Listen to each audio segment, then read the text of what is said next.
अगर जो एनसीईआरटी के डायरेक्टर साहब कह रहे हैं वो सच होता, तब तो बात ही अलग थी।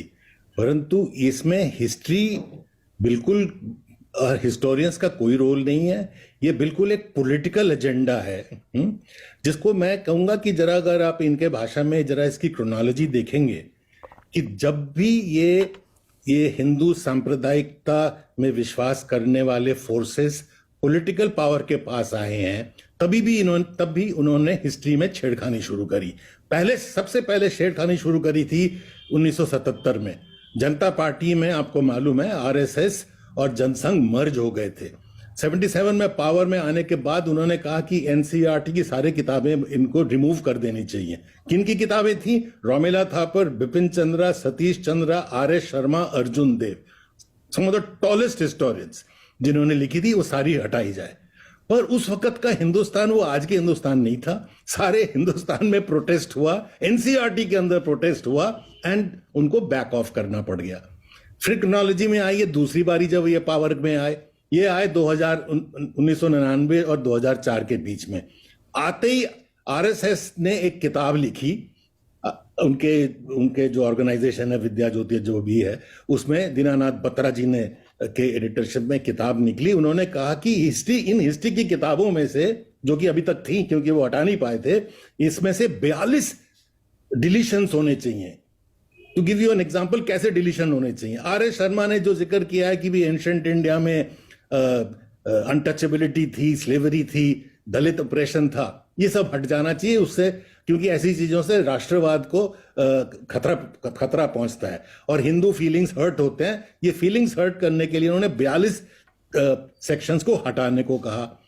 उस वक्त भी सारे हिंदुस्तान में प्रोटेस्ट हुआ, काफी जोरों का प्रोटेस्ट हुआ। एडिटर्स ने प्रोटेस्ट किए, अमर्त्य सेन ने प्रोटेस्ट किया, प्रेसिडेंट ऑफ इंडिया अपने नारायणन ने प्रोटेस्ट किया, जिनको हम we put it together in a book, communalization of Indian education, इन सब के प्रोटेस्ट में।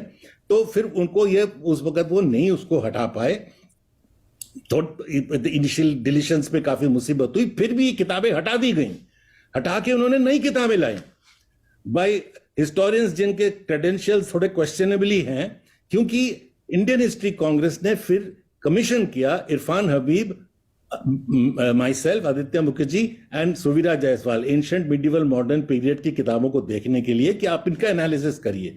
फिर हमने एनालिसिस करके ये निकाली history in the new NCERT text books, index of errors. इसमें हमने किताब में, जो कि it was fully endorsed by the Indian history Congress, इसमें हमने बताया कि इसमें कैसे बिल्कुल कम्युनलाइजेशन और ऑफ एजुकेशन का, इसमें वही जो अब इन्होंने प्रोफेसर आदित्य, महात्मा गांधी का मर्डर भी उसमें से गायब था, सब कुछ उसमें गायब था। प्रोफेसर आदित्य, एक इंटरवेंशन, एक सेकंड सर, मैं अब इंटरवीन करूंगा। जो आप ये बात कह रहे हैं, इसका एक पहलू क्या ये भी है कि आप लोगों का एक आधिपत्य हो गया था हिस्ट्री पर, रिसर्च पर, आप मार्क्सवादी स्ट्रोक वाम खेमा, लेफ्ट लीनिंग, अब वक्त बदला है और आप अपने आप को सेल्फ सर्टिफाई करते हैं कि हम अच्छे इतिहासकार हैं। दूसरा भी एक धड़ा है, वो आपकी बात से इत्तेफाक नहीं रखता, वो चीजें लेकर आ रहा है। इसे part and parcel of the game मानकर क्यों नहीं चला जा सकता? यही इनका आर्ग्यूमेंट है कि पहले लेफ्ट की हेजेमनी थी, अब राइट की हो गई है। अनफॉर्चुनेटली ये बात ही नहीं है। ये अगर मान लीजिए इन्होंने एक राइट विंग हिस्टोरियोग्राफी तैयार करी होती, इनके बड़े बड़े हिस्टोरियंस एक दूसरा पोजीशन देते, तो उस पर डिबेट हो सकता था। आरसी मजूमदार जैसे लोग थे, उनके साथ आप डिबेट कर सकते थे, वो हिस्टोरियंस थे। उन्होंने हिस्ट्री को रिप्लेस कर दिया बाय आइदर कंप्लीट इरेजर, हटाई दो, और by garbage, by imagination, by replacing mythology with history, कि गणेश का सूंड कैसे बना, प्लास्टिक सर्जरी से बना, है ना। तो अब पॉलिटिशियंस, प्राइम मिनिस्टर्स आपको बता रहे हैं, होम मिनिस्टर बता रहे हैं कि कैसे हिस्ट्री लिखनी चाहिए, है ना। तो ये कोई डिबेट राइट वर्सेस लेफ्ट, आप भी तो, आप पर ये आरोप लगते हैं और आप इन्हें स्वीकारेंगे भी, गलत है कि आप अपने चश्मे से इतिहास को देख रहे थे। आप आरएसएस के योगदान को कभी सराहेंगे नहीं, ये आरोप लगते हैं। आरोप है ना ये। हाँ, ये जब ये पूरे हिंदुस्तान में जब ये पहली बारी एनसीईआरटी ने कहा आजादी के बाद कि ये जो हिस्ट्री की किताबें हैं इनमें कॉलोनियल और कम्युनल एलिमेंट भरे पड़े हैं। आफ्टर ऑल अंग्रेजी जमाने की किताबों को उठा के देखिए, वो शुरू ही होता था अंग्रेजी राज की बरकतें क्या थी इससे, है ना? तो उसको चेंज करना जरूरी था। तो उन्होंने रिक्वेस्ट किया the top intellectuals of the country, जो कि इंटरनेशनली फेमस थे, जो कोई लेफ्ट राइट के हिसाब से नहीं चुने गए थे कि मार्क्सिस्ट है कि नहीं गए, और उनको खास रिकमेंडेशन ये था कि आप एक पार्टिसन हिस्ट्री नहीं लिखोगे, आप एक ऑब्जेक्टिव हिस्ट्री लिखोगे, साइंटिफिक हिस्ट्री लिखोगे, जो कॉलोनियल नहीं होगा और कम्युनल नहीं होगा। यही था उनका। नहीं, बहुत से देखिए बड़ा तबका है प्रोफेसर आदित्य अब देश में, वो ये कहता है कि आप जैसे लोगों की बदौलत गांधी जी का सिर्फ गुणगान होता है, उनकी कमजोरियां कहां कहां उन्होंने मिसस्टेप्स लिए वो नहीं बताए जाते, पंडित जवाहरलाल नेहरू को ग्लोरीफाई किया जाता है।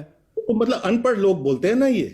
अब आप सर्टिफिकेट बांट रहे हैं, वो अपने आप को अनपढ़ मानने को तैयार नहीं। आप जवाहरलाल नेहरू का ऑटोबायोग्राफी पढ़िए, it's a critic of Mahatma Gandhi. अब सुमित सरकार पढ़िए, वो गांधी को क्या कहते हैं, वो मार्क्सिस्ट, वो कहते हैं कि ये तो बुर्जुआ था, बुर्जुआ एजेंट। ये कोई ये कहां से इनको ये पोजीशंस आता है? गांधी जी की जो क्रेडिट है उसको तो जरूर देना चाहिए, पर ये नहीं है कि किसी ने कोई क्रिटिसिज्म नहीं किया। ऑब्जेक्टिव हिस्ट्री का मतलब ये होता है कि नेशनलिस्ट जो थे, नेशनलिज्म के भी जो कमियां थी वो भी लाई गई, और जो उनकी जो अचीवमेंट्स थे उनको भी बढ़ाया गया। तो ये विद्या की धारा, शिक्षा की धारा ने जो एक ये बदलाव लिया है, दूसरी दिशा पकड़ ली है, इसको आप कैसे देखते हैं प्रोफेसर आदित्य? ये जो दिशा है ये बहुत खतरनाक है। इसमें दो चीजें की जा रही हैं, और ये इंटरनेशनल हिस्ट्री से इससे हमको सीख लेनी चाहिए। एक तो ये किया जा रहा है कि एक कम्युनिटी का दैत्यकरण, उनको डिमोनाइज किया जा रहा है कि मुसलमान टेररिस्ट है। मैं आपको प्राइम मिनिस्टर का स्पीच अभी करके दे सकता हूं। On the one hand, there was the mighty Mughal Sultanate, blinded by religious fanaticism. On the other hand, there were the gurus, gleaming with knowledge and living by ancient Hindu principles. है ना? तो ये एक डिमोनाइजेशन of Muslim, ये terrorist होते हैं, etcetera. Secondly, eraser, नाम बदल दो, शहरों के नाम, रस्तों के नाम, मुसलमान गायब ही कर दो आप। फिर तो लाल किले की प्राचीर पर झंडा फहराना भी बंद करना पड़ेगा। हाँ, और नहीं, आपने जो जिक्र किया ना, थर्डली उनको गेटोवाइज कर दो। ये तीन चीज अगर आप करें, it has been shown that when you erase a community, it always precedes a genocide. Genocide के कॉल तो शुरू ऑलरेडी हो गए हैं, यूपी से शुरू हुआ है, अब देश में फैलता जा रहा है। पर ये जो एक डिमोनाइजेशन ऑफ अ कम्युनिटी और उसका इरेजर जो ये कोशिश कर रहे हैं, उसको आप देखिए। अब ये भी तो देखिए कि ये चेंजेस होने के इमीडिएटली बाद क्या स्टेटमेंट आता है। ये please you allow me to make this statement. Immediately Kapil Mishra ji क्या कहते हैं? कहते हैं चोर, पॉकेट मार, 2 पैसे के सड़क छाप लोग थे ये मुगल सल्तनत, जिनको एम्परर बताया जा रहा है। कहते हैं अकबर, बाबर, शाहजहां, औरंगजेब हिस्ट्री बुक्स में नहीं, डस्टबिन में होने चाहिए। इस सारे एटमॉस्फेयर को, इकोसिस्टम को इकट्ठा देखिए। सिर्फ एनसीईआरटी की डायरेक्टर साहब जो कह रहे हैं जी भाई लोड ज्यादा हो गया था तो कुछ घट रहा है, क्या घट रहा है, किस नहीं, उसमें एक बात ये भी है, अभय कुमार दुबे